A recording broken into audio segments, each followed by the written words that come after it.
Praise the Lord. இன்று தேவனுடைய வார்த்தை லூக்கா 9ஆம் அதிகாரம் அதனுடைய 56வது வசனம் முன்பகுதியை மாத்திரமே பார்க்க போறோம்.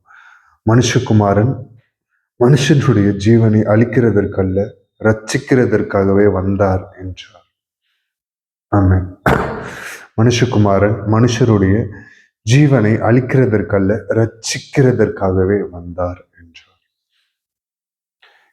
இன்றைய நாள்ல ஆண்டவர் நமக்கு காண்பித்து கற்பிக்கிற வார்த்தை இதுதான்.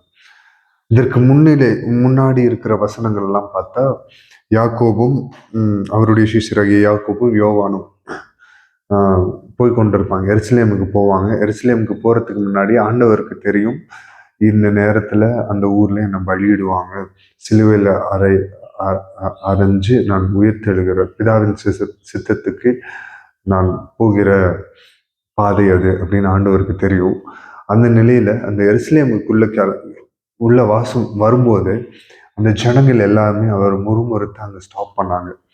அந்த நேரத்துல யோவானும் யாக்கோபும் என்ன சொல்றாங்க அப்படின்னா, நீங்க வானத்துல இருந்து ஒரு அக்னிய உண்டாக்கி அழிச்சிடலாமே, எல்லாத்தையும் அழிச்சிடலாமே அப்படின்னு சொல்றாங்க. அதற்கு ஆண்டவராகிய இயேசு கிறிஸ்து கூறுகிற வார்த்தை தான் அது.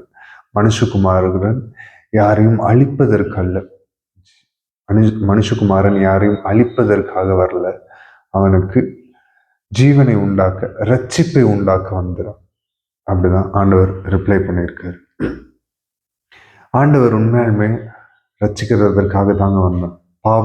பாவம் நிறைந்த இந்த உலகத்துல உளையான சேற்றில் இருந்த நம்மளை தூக்கி எடுத்து ரட்சிப்பு, அவருடைய ரத்தத்தினால ரட்சிப்பு, வெளியேற பெற்ற அந்த ரட்சிப்பு, சால்வேஷன், அதை அடையறதுக்காக அவர் பலியானார். என்னுடைய எல்லா அக்கிரமத்துக்காகவும் அவர் பலியாகி சிலுவையை வெற்றி சிறந்து உயிரோடு கூட இன்று பரலோகத்தில் வீற்றிருக்கிறார். பிதாவின் சிங்காசனத்தில் வீற்றிருக்கிறார். அவர் மீண்டும் வருகிறார். அவர் வரத்துக்கு முன்பாக நம்ம எல்லாருமே அவருடைய வருகைக்காக ஆயத்தப்படும். நாம் எல்லாருமே ரட்சிப்படையணுங்க. அவர் நம்ம மேல வைத்த அன்பு மிக பெருசு. உங்களுக்காக நேசித்தவர் சொல்லலாம், உனக்காக நான் ஜீவனை வைத்திருக்கிறேன், உனக்காக நான் உயிரை கொடுப்பேன் அப்படின்னு சொல்லி. ஆனா தாயின் கருவன் முதற்கொண்டு தோன்றுவதற்கு முன்பாகவே நம்மளை நினைத்தவர், நம்மை பத்திரமாய் சுமந்தவர், அவர் நம்ம மேல ஜீவனை வைத்திருக்கிறார். அந்த ஜீவனின் அடையாளம் அவருடைய சிலுவை பாடுகள். நம்மளுடைய அக்கிரமங்கள், மீறல்கள் எல்லாமே அவர் சிலுவையில இது பண்ணிட்டாருங்க, அறைந்து விட்டார். இன்று அவருடைய அன்புக்குள்ளாக நம்ம கட்டப்பட்டிருக்கோம். அந்த அன்பின் கட்டளை தான் இந்த சத்தியம், பரிசுத்த வேதாகமாக சத்தியம், அவருடைய வார்த்தையாய் இருக்கிற அவருடைய பரிசுத்த வேதாகமம். அந்த வேதாகமத்துல நிலைத்திருக்கு ஆண்டவர் என்று அழைக்கிறார். அவரில் நிலைத்திருக்கு, அவருடைய அன்புல நிலைத்திருக்கிறார். அவரு அன்புக்குள்ளாக நம்ம கடந்து செல்லும் போது, ஒருத்தர் மேல நம்ம அளவு கடங்காத அன்பு வைத்திருக்கணும் அப்படின்னா அவங்க என்ன சொன்னாலும் கேட்போம். ஆண்டவராக இயேசு கிறிஸ்து நமக்கு ஜீவனை அளிக்க, ரட்சிப்பு அளிக்க வந்திருக்கிறார். அவருடைய ரட்சிப்பை பெற்றுக்கொண்டு அவருக்காக காத்திருந்து பரிசுத்தமாய் வாழ்வதே அவருடைய நோக்கம், அவருடைய சித்தம். நமக்குள்ளாக அவர் வாசம் செய்கிற இடமாக நம்மளோட ஹார்ட்டை, நம்மளோட இருதயத்தை திறந்து கொடுப்போமா? தலைகளை தாழ்த்தி அர்ப்பணித்து ஜெபிப்போம். மக இறக்கமும் கிருபையும் நிறைந்த எங்கள் நல்ல தகப்பனே, இயேசுப்பா, அந்த காலை பொழுதிலும் இயேசுப்பா உம்முடைய வார்த்தையை நீர் கொடுத்ததற்காக நன்றி. இயேசுப்பா, நீர் அழிக்க யாரையும் வரல, ஜீவனை காப்பாற்ற ரட்சிப்புக்குள்ளாக நடத்த வந்திருக்கிறீர். இயேசுப்பா, உம்முடைய ரட்சிப்பு பெரிது தகப்பனே. வெளியேற பெற்று உம்முடைய திரு ரத்தத்தாள் கழுவி ஒருவரும் இன்னும் பாவ வாழ்க்கையில சிக்கிக்கொண்டு அகப்படாதபடி நித்திய உம்முடைய வழியில நடக்க கிருபை செய்யுங்க.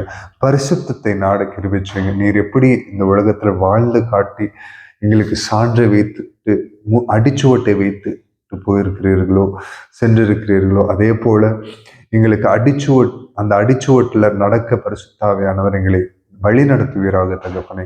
இசப்பா, நாங்கள் தனித்திருப்பது நல்லதில்லை என்று பரிசுத்தாவியானவர் எங்களுக்கு தந்திருக்கிறீர். அந்த பரிசுத்தாவியானவர் துக்கப்படுத்தாதபடி உம்முடைய பரிசுத்த பாதையில எங்களை நடத்தி செல்ல கிருபை செய்யுங்க. கிருபையாய் இருந்து காத்து கொள்ளுங்க. ஒவ்வொருவரையும் இசப்பா உடைய நாமத்தை அறிந்து கொண்டு, உம்முடைய நாமத்தை ஏற்றுக்கொண்டு, உம்முடைய ரட்சிப்பை சுமக்கிற எல்லோர் மேலும் உம்முடைய பாதுகாப்பின் பிரசனம் காணப்படுவதாக. உடைய வருகைக்காக நாங்களும் இன்னும் அநேகர் ஆயத்தமாக கிருபை செய்யுங்க. நித்தியமாம் அந்த மோட்சத்தில் இசப்பா உண்மை பார்க்க இசப்பா உம்முடைய வழியில எங்களை நடத்தி செல்லுங்க. கர்த்தர் மகிமைப்படுங்க, பெரிய காரியங்களை செய்யுங்க. நீர் பெருகவும் நாங்கள் சிறுவோம். தாழ்த்தி அர்ப்பணித்து ஜெபிக்கிறோம் மீட்பெரும் ரட்சகருமாகிய இயேசு கிறிஸ்துவின் நாமத்தில் கேட்கிறோம் ஜீவனுள்ள எங்கள் நல்ல பிதாவே, ஆமென். Praise the Lord. Good morning. Have a blessed day. God bless you all.